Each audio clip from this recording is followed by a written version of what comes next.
Muito bem, agora nós já começamos a gravar para o YouTube e quero dizer para vocês que é com muita alegria que a gente chega ao encerramento dessa série, ao último tema dessa série relativa a esses temas tão complexos que vão ser pauta de eleição. Em algum momento, algum político, seja ele de esquerda, de direita, de centro, vai tratar desses temas, vai tocar nesses assuntos. E a pergunta que vai acontecer na cabeça da gente como crente é: o que o Evangelho diz? Prestem bem atenção, gente, não é o que a igreja evangélica diz, não é o que a denominação evangélica diz, não é o que o pastor evangélico diz, é o que o Evangelho diz. O que está lá no Novo Testamento, que Jesus falou sobre esses temas. Ah, mas Jesus viveu há 2000 anos atrás, não tinha esses problemas. Engano seu.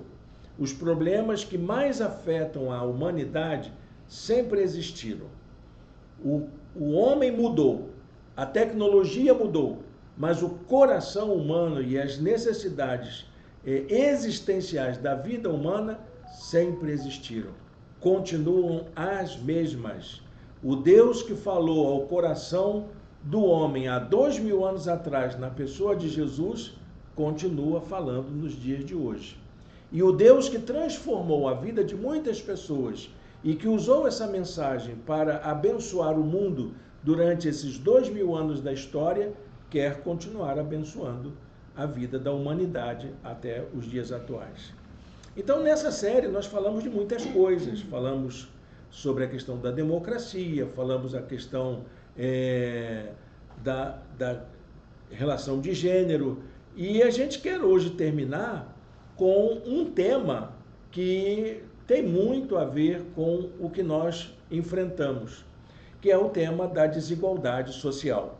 A minha pergunta é: o que Jesus diria se ele andasse na nossa cidade e verificasse a quantidade de pessoas vivendo em situação de morador de rua, em situação de abandono, filas do SUS, filas de emprego, pessoas com problemas trabalhistas? O que Jesus diria diante destas questões sociais que envolvem a desigualdade social? E principalmente quando ele visse um carro importado de último tipo passando ao lado de uma praça cheia de pessoas morando em situação dramática, indigna para um ser humano. O que Jesus diria quando visse a extrema desigualdade social que existe no nosso mundo? Não sei se vocês sabem, mas o Brasil é um dos países do mundo onde há uma das maiores desigualdades sociais.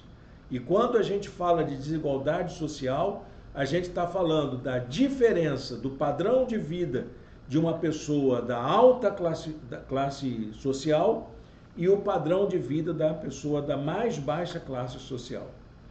Hoje, no Brasil, as pesquisas já apontam que 1% da população brasileira, 1%, tem renda equivalente a 50% da população mais pobre.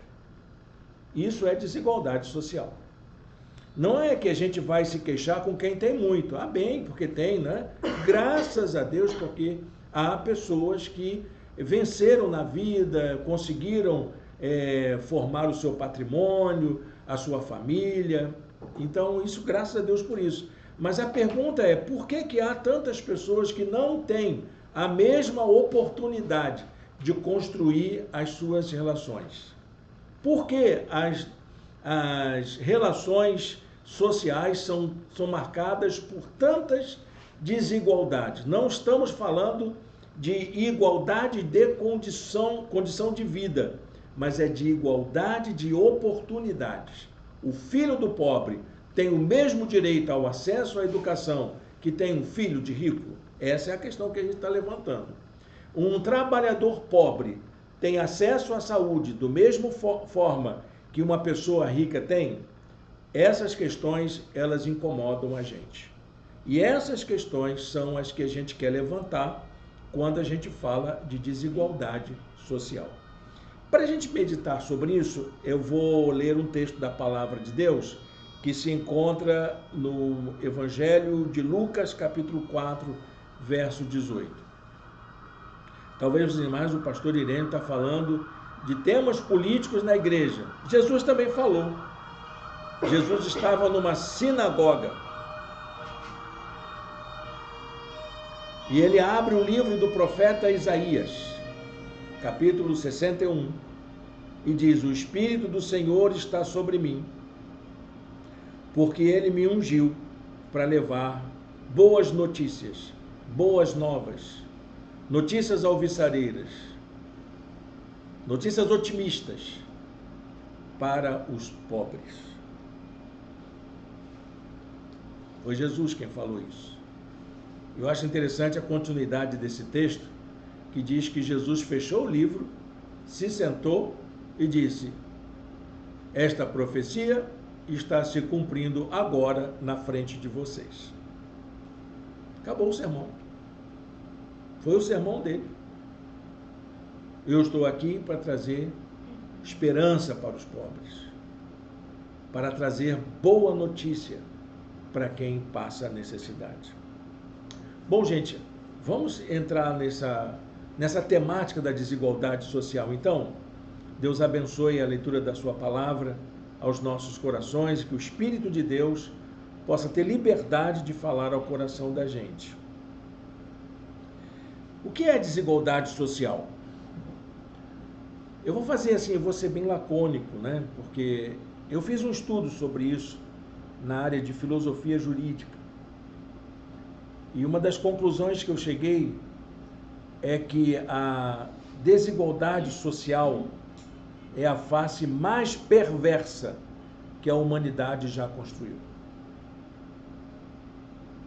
É o tratamento desigual a seres humanos,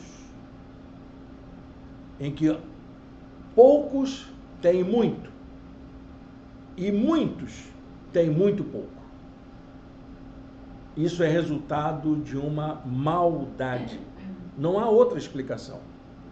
Até nesse trabalho que eu desenvolvi, eu faço a seguinte afirmação: querem saber o que é uma sociedade desigual? Observe como que os bens são distribuídos entre os membros dessa sociedade. Observe. E aí você vai entender se uma sociedade é desigual ou não.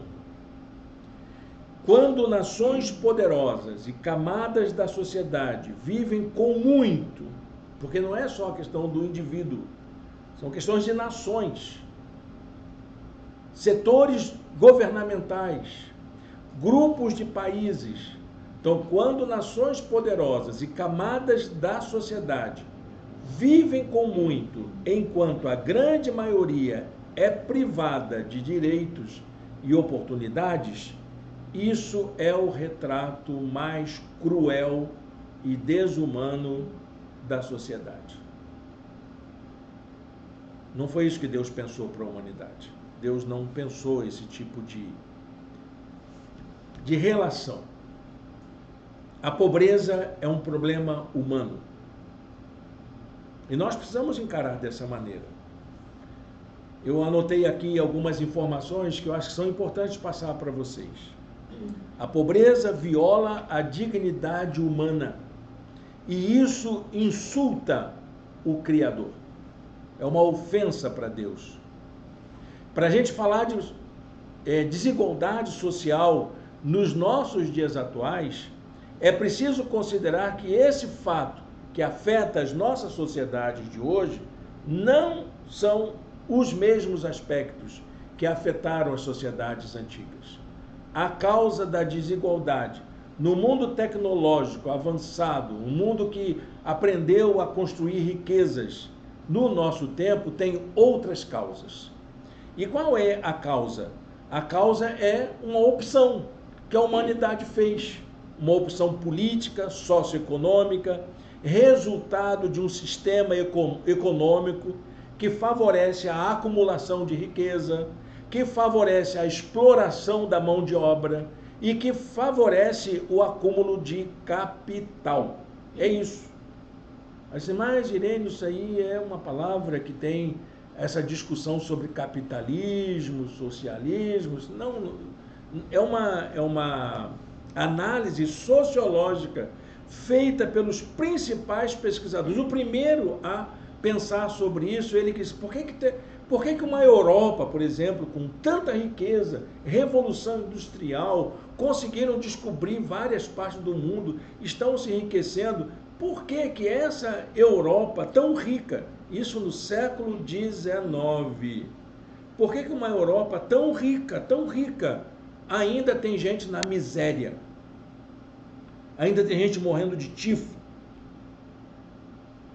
morrendo de tuberculose. O que está acontecendo?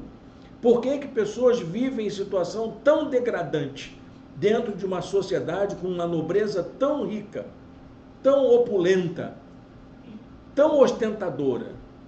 Era a era vitoriana, dos grandes banquetes, nos grandes palácios. Em toda a Europa havia isso. E aí, então, esse pesquisador diz que a forma econômica e política que eles encontraram para poder fazer riqueza é que promoveu tamanha desigualdade social.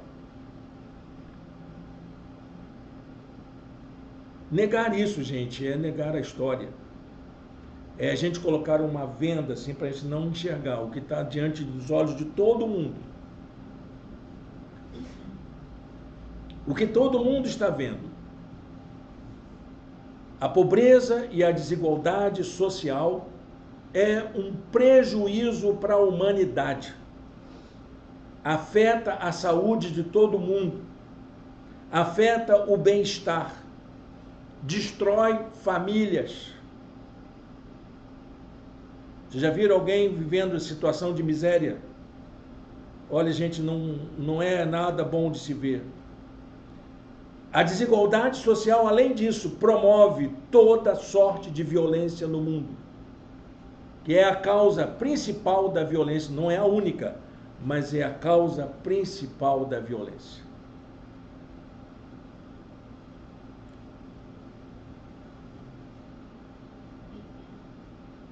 Como é que se supera isso? Bom, Jesus ele enfrentou isso também na sua época.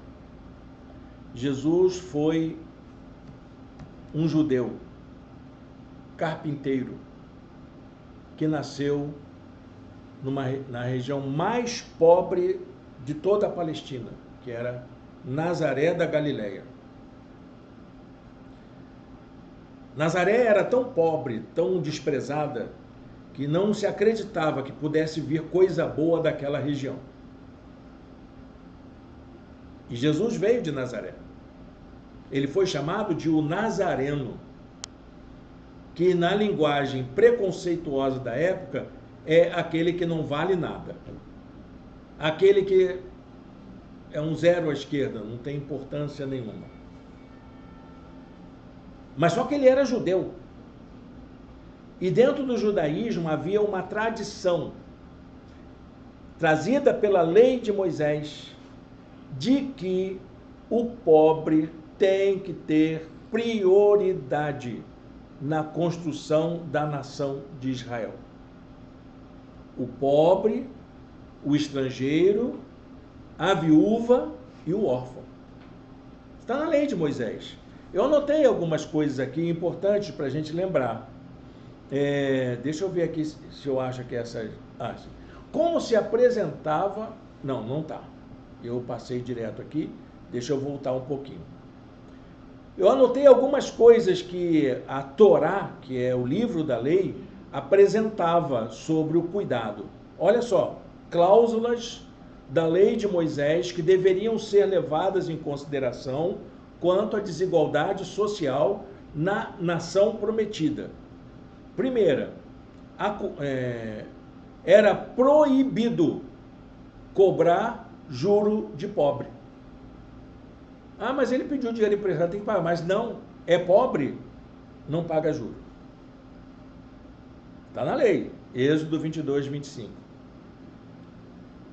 Segundo aspecto, a colheita deveria deixar um pouquinho da produção nas beiradas, quando o agricultor, né, o dono do negócio agrário, né, do agro, ia colher a sua produção, ele não podia colher tudo. Ele tinha que deixar as beiradas livres. Aquelas plantas que ficavam à beira do caminho, ele não poderia colher. E se ele colhesse e caísse alguma espiga, algum cacho de uva no chão, ele também não poderia colher. Ele só poderia levar o que ele pegou com a mão e levar para casa. Porque o que ficava era para o estrangeiro, para o órfão e para a viúva, que quando acabava a colheita, a família ia lá buscar o alimento para a sua sobrevivência. Era lei isso. Uma outra lei importante, a cada 50 anos se observava o ano do jubileu. O que acontecia? Os grandes proprietários de terra iam lá no sacerdote e entregavam o título da terra para que aquela terra fosse dada a quem quisesse plantar. O título não era permanente, propriedade. Não era para passar para herança para os filhos. Era para que a terra continuasse produzindo frutos para que ninguém ficasse sem oportunidade. Era o ano do jubileu. Um judeu também tinha a obrigação de sustentar a pessoa que ficasse pobre. Ele perdeu lá por um infortúnio da vida a sua condição de vida, ficou miserável. Então a sociedade deveria sustentar essa pessoa até ela sair. E quem vendesse para ele não podia vender com lucro, tinha que tirar a margem de lucro dele, para que não ficasse em condição insustentável para ele conseguir o seu alimento. Uma outra orientação, a cada 7 anos, a dívida da pessoa era zerada. Não pagou em 7 anos, caducou a dívida, você não deve mais nada. Hoje em dia você fica a vida inteira pagando, né? 30 anos de financiamento do imóvel. Alguém passa por isso aqui? Eu estou passando. 30 anos. Mas para o judeu era a cada 7 anos. E ainda mais, cuidar do pobre não podia ficar contando, como a gente fica, tá dando Bolsa Família para gente preguiçosa. Que conversa besta. Só entra no Bolsa Família quem precisa. Agora, se eventualmente tem um ou outro que é preguiçoso, problema do preguiçoso, não da família carente. E a gente precisa entender isso. Na lei de Moisés, cuidar do pobre era obrigação e tinha que ser feito liberalmente. Não é 600 conto por mês para cuidar de 4, 5 filhos. Entendeu, gente? E mais uma exigência, salário do trabalhador tem que ser pago em dia.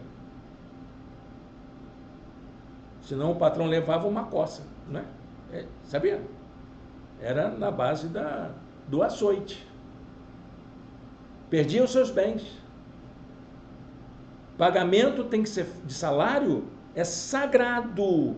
Tem que ser em dia. Não tem que levar 8 meses. Que loucura. Ainda mais quem está no governo, fazer um negócio desse, atrasar pagamento de trabalhador. De onde botaram isso na cabeça das pessoas? Mas acontece, infelizmente. Na lei de Moisés, o sujeito levava uma coça. Não estou propondo isso para ninguém não, tá, gente? Por isso que os profetas diziam, né? O profeta dizia isso. Ai daqueles que fazem estatutos injustos, que escrevem decretos opressores. Tá vendo, gente? Não é coisa de agora. E o pastor Irene virou comunista. Não, é a Bíblia que está aqui, gente. Ai daqueles que fazem estatutos injustos, que escrevem decretos opressores para privar os pobres dos seus direitos e da justiça, os oprimidos do meu povo, fazendo das viúvas sua presa e roubando dos órfãos. Já ouviram falar de alguma lei que tirava direito das viúvas? Que diminuía a pensão dos aposentados, dos órfãos, dos dependentes? Já ouviram falar alguma coisa? O profeta Isaías diria: ai dessa gente. Jesus cresceu assim, ouvindo isso dos seus sacerdotes, dos seus mestres da lei. Ele aprendeu isso nas Escrituras, de que cuidar do pobre é prioridade. Uma sociedade desigual é uma afronta ao Criador. O profeta Jeremias também dizia: assim diz o Senhor, administrem a justiça e o direito, livrem o explorado das mãos do opressor, não oprimam nem maltratem o estrangeiro, o órfão e a viúva, não derramem sangue inocente neste lugar. Ah, meu Deus, por que essa Bíblia não é levada a sério nas nossas igrejas? Por que a gente não levanta a nossa bandeira para dizer: o Evangelho que diz isso? É a Bíblia que nos orienta a sermos justos, a fazermos justiça. É interessante que a palavra desigualdade social lembra o princípio da equidade. Sabe o que é equidade? A equidade é garantir o mesmo direito a todas as pessoas. É uma forma de justiça. A justiça é garantir a cada um o seu direito. Então nós temos cada um aqui, cada um tem um direito, então cada um vai ter o seu direito. A equidade não. A equidade diz que cada um vai ter o mesmo direito que eu tenho. É isso que é equidade. Cada um vai ter acesso ao mesmo plano de saúde que eu posso ter. Cada um vai ter acesso aos mesmos direitos à alimentação que eu posso ter. Isso é equidade. Quando falta a equidade, qual é o nome que a gente dá? Sabe qual é o nome? Iniquidade. Falta de equidade é iniquidade.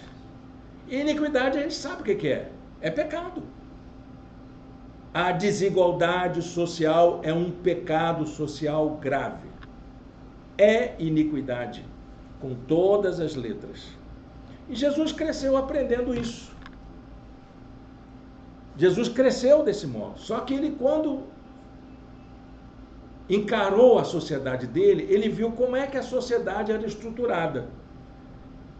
Jerusalém era uma cidade dominada por miseráveis, mendigos, pedintes, leprosos, tudo andando pela rua, tentando sobreviver. Como é que era a sociedade da época de Jesus? Primeiro tinham os dominadores, que eram os oficiais romanos que vinham para exercer o poder. Esses não faziam parte da estratificação social, eles eram os manda-chuvas. Eles é quem davam as regras do jogo.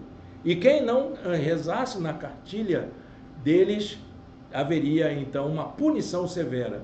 Querem ver um filme bom sobre essa posição dos manda-chuvas romanos em Jerusalém? Ben-Hur. O filme foi remasterizado, foi refeito, está na Netflix. Excelente filme. Eu vi outro dia com Solange. Maravilhoso. Já viu, João?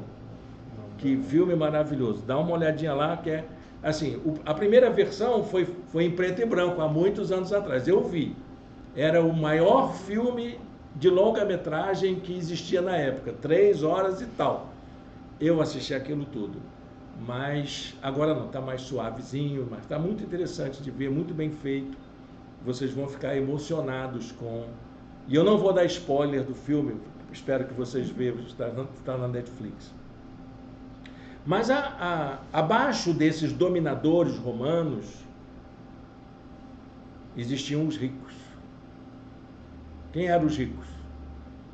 os aristocratas, Herodes, toda aquela turma da corte que vivia em torno da corte, os grandes proprietários de terra, que já existiam naquela época. Quantos eram mais ou menos? Menos de 1%. Mudou nada até os dias de hoje. Depois vinha a tal da classe média. E nós aqui, falemos francamente, todos nós somos classe média. Quando dizer que é pobre, está mentindo. Somos classe média. Apesar da nossa renda ser tão pequenininha, nós fazemos parte de pelo menos 15% da população brasileira, que era mais ou menos o que existia naquela época. Quem eram? Pequenos comerciantes, funcionários do templo, pequenos sacerdotes, funcionários do sinédrio, era essa turma, que ganhava salários básicos por diária, ganhava por dia. Trabalhou, tem, se não trabalhou, não tem. Era desse, estão querendo inventar essa moda aí de novo, né? O seu salário mensal está sob ameaça. Não esquece disso não, viu, gente? Seu salário mensal está sob ameaça. Depois vem os pobres, que era a massa. Pobre era um nome considerado pejorativo. Ser pobre era uma ofensa, mas era a grande maioria da população. A palavra pobre estava ligada a uma outra palavra em árabe. Em hebraico. Eu aprendi no seminário essa palavra, nunca mais esqueci. Não sei se o pastor João lembra. Am Haaretz. Am Haaretz quer dizer gente do povo. Que traduzindo em miúdos daria aquela palavra que o Kiko falava para o seu Madruga. Lembra qual era? Gentalha. Gentalha. Era mais ou menos isso. Era essa ofensa que se dizia: você é pobre, então você é gentalha. Você é ralé.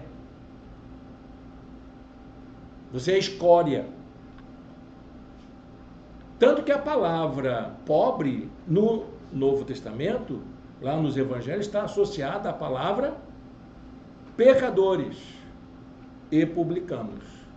Porque era isso que sobrava. Você é pobre, você vai sobreviver. Vai sobreviver como?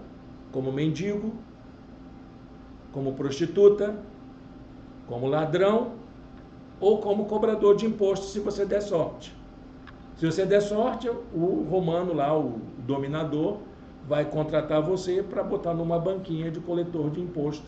E você vai ser o cara mais maldito da sua cidade. Mas vai ter dinheiro. Zaqueu. Lembra do Zaqueu? É isso. Ele era pobre, mas teve a grande chance de se tornar um cobrador de imposto. Mateus. Por isso que ele largou tudo. Ele tem a chance de ser feliz na vida. Nunca mais quero ser chamado de pecador. Agora eu quero ser um discípulo de Jesus. E depois desse, tinha mais gente? Tinha os excluídos e marginalizados. Todos na mesma categoria. Escravos, leprosos. Estavam lá na... Era grande massa. Se juntar pobre e excluído, que era mais ou menos tudo igual, você tinha aí para mais de 70% da população vivendo na rua. Isso era Jerusalém, do tempo de Jesus. E Jesus olha aquilo e diz: eu não posso ficar achando que está tudo bem. A gente não pode olhar a nossa cidade e ver do jeito que está e achar que está tudo bem, que o problema é o morador de rua.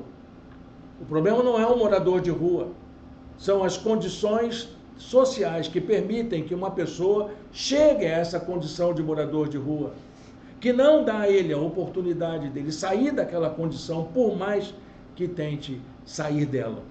É isso. Por mais que se consiga alguma coisa, a gente vê que a nossa sociedade está cada vez mais se aprofundando nas desigualdades sociais. Como é que a gente faz para sair dessa? Como é que a gente faz para sair dessa situação de tanta desigualdade? Jesus foi acusado de ser um inimigo da sociedade por fazer uma coisa só: trazer salvação aos pobres, como ele pregou lá no texto do profeta Isaías. Esse homem mudou a maneira de pensar dos seus discípulos. Ele desafiou a criar uma comunidade fundada no princípio básico do reino de Deus, que é a justiça.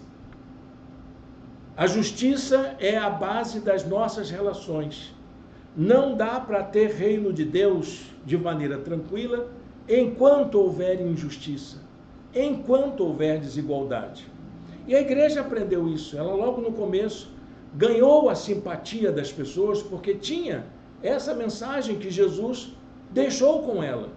Tanto que Tiago, o apóstolo, que é considerado meio-irmão de Jesus, né? Ele escreve lá: vocês desprezam o pobre, mas se tratarem os outros com parcialidade, cometem pecado. Discriminar o pobre é pecado. Não cuidar do pobre é pecado. E serão condenados pela lei como transgressores. Bom, a minha pergunta é: como é que a gente cuida de pobre? Já pensaram nisso? Como que a igreja pode fazer isso? Eu queria apontar algumas atitudes. A primeira delas é a gente lutar, de qualquer maneira, contra a desigualdade social. Lutar contra a desigualdade social é uma forma de humanização. Olhar o outro como pessoa, como ser humano, portador de direitos. A gente precisa olhar para as pessoas como alguém que precisa da graça, que precisa da compaixão de Deus, que precisa do amor misericordioso de Deus. Jesus advertiu que esse processo de acumulação de dinheiro que caracteriza a nossa economia atual, ela é algo que provoca um abismo espiritual profundo. A Bíblia não diz que está errado você guardar dinheiro, de você investir no mercado, né? De você viver de renda. Não está errado isso. O problema é você ter muito e não se importar com quem tem tão pouco. O caminho para a superação das desigualdades passa por uma atitude mais solidária. De você dividir o que tem com quem não tem nada. De vez em quando você dar uma arrumada no seu guarda-roupa e abençoar pessoas com aquilo que você não usa, que você não precisa, que você tem em excesso na sua casa, na sua prateleira. E você usar um pouco do seu tempo para cuidar de gente. Acho que é isso que a gente precisa fazer. Mas quando a gente trata desse assunto, isso mexe com a gente. Jesus, então, por causa disso, fala: como é difícil um rico entrar no reino de Deus. Vamos corrigir uma informação aqui? Jesus não disse que é impossível. Há ricos no reino de Deus. Muitos, graças a Deus. Ele apenas disse que é muito difícil uma pessoa que tem condições financeiras estáveis se manter tranquilo vendo quem não tem nada. E não fazer nada. Não ser, no mínimo, solidário com as pessoas. Uma segunda atitude é a gente tem que considerar a vida como um bem importante. Esse é o bem principal que a gente precisa investir. Não está errado você investir o seu dinheiro, de você buscar um salário melhor, de você aperfeiçoar a sua carreira. Eu fiz isso também a minha vida toda. Hoje estou já no meu finzinho de carreira, mas eu fiz isso, eu procurei os melhores caminhos. Eu procurei fazer a minha vida estabelecida para isso. Mas olha, meus amados irmãos e irmãs, se há alguma coisa que eu preciso investir mais, é no dom da vida. Por que eu tenho que fazer isso? Porque nosso Deus é o Deus da vida. É o Deus que deu a vida para a gente. E é por isso, por esse fato de Deus ser o dono da vida, esse abismo que existe entre ricos e pobres passa a ser um escândalo. Porque eu não posso dizer que eu tenho um Deus da vida e permitir que pessoas ao meu lado vivam uma vida de miséria. Não posso fazer isso. A ostentação de poucos é um insulto à grande massa que vive em situações de privação e carência. Isso é contrário ao plano divino para toda a humanidade. Nenhum servo pode servir a dois senhores, disse Jesus. Pois odiará um e amará o outro. Ou se dedicará a um e desprezará o outro. Vocês não podem servir a Deus e ao dinheiro. A palavra dinheiro no livro do Evangelho de Mateus é a palavra mamon. Mamon é uma divindade, é um demônio. Eu não quero dizer, eu escolhi exatamente Lucas, porque eu não quero dizer que o dinheiro é um demônio. Dinheiro é bênção, gente. Tem gente que diz que dinheiro atrapalha. Não, a Bíblia não diz isso. O que a Bíblia diz que é que o amor ao dinheiro é que é a raiz de todos os males. Quando você ama mais o dinheiro do que o seu Deus. Finalmente, eu queria deixar a última atitude. O que seria servir a Deus e servir ao dinheiro? Servir a Deus é cuidar da vida. Servir ao dinheiro é a forma mais cruel da nossa desumanização. Pessoas que servem apenas ao dinheiro são pessoas que se tornam insensíveis àqueles que precisam de ajuda. Finalmente, lembrar que somos chamados para ser colaborador de Deus para corrigir esse problema humano. Não é um problema de Deus. Deus não fez pobre nenhum. A Bíblia diz que Deus fez o pobre. Sim, ele fez o pobre e o rico. Porque todos foram criados iguais perante Deus. Né? Deus fez seres humanos perfeitos. A gente que atrapalhou o negócio. Criando esse abismo entre pessoas por causa da condição socioeconômica.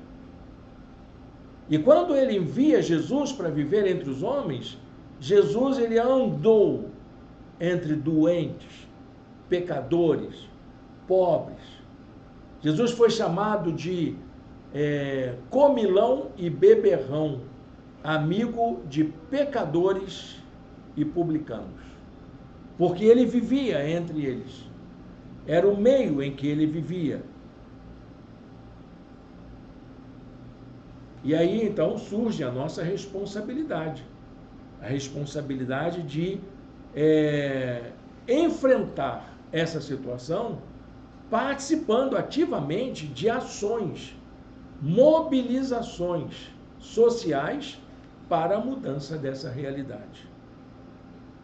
Jesus um dia disse: bem-aventurados os pobres,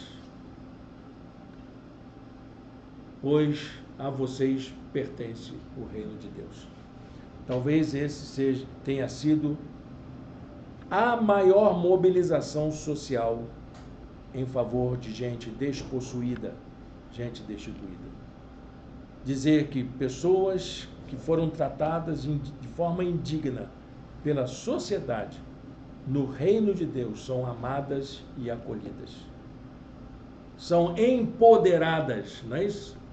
para viver uma vida nova, para você encontrar forças para sair daquela situação, para acreditar que uma vida melhor é possível, que Deus não nos abandonou nessa condição e vai nos dar força e coragem para poder passar por essa situação. E nós, como povo de Deus, dando força e coragem para quem está lutando junto com a gente. Para a gente concluir essa palavra, eu preciso dizer o seguinte: nós estamos diante de um modelo econômico, social, político, que tem influenciado toda a nossa estrutura social, do nosso país principalmente.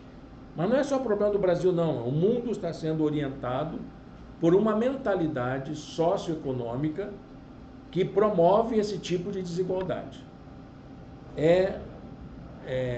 Ela não está explícito, mas está implícito nessa estrutura social e política do mundo a produção da desigualdade social. O mundo que nós vivemos é construído em cima desse território ocupado pela desigualdade social. E isso tem impedido a grande maioria das pessoas terem acesso a meios de vida. Meios de vida é o quê? É trabalho, é casa, é saúde, é educação, é lazer. O que mais que a gente pode colocar aqui? E nesse lugar onde as decisões são tomadas, esse lugar político em que as decisões são tomadas, esse lugar não é ocupado por qualquer representante das camadas mais baixas.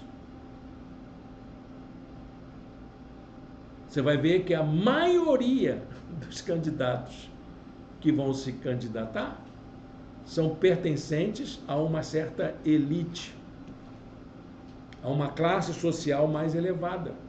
E são eles que vão criar as leis, são eles que vão tomar as decisões. E essas decisões, fatalmente, vão continuar aprofundando a desigualdade social. O que a gente vê com isso? Qual é a consequência disso? É a aniquilação da vida. É o apagamento das pessoas mais vulneráveis. É a morte dos nossos jovens, que não tem outra alternativa nas comunidades e que estão entregues a um ciclo de violência interminável. Qual é o nosso compromisso cristão? É o compromisso diante de um mundo desigual de ser testemunha da presença de Deus, do Deus da vida, em meio ao sofrimento dessas pessoas que estão desamparadas, excluídas, oprimidas. Nós somos o sinal de Deus para elas.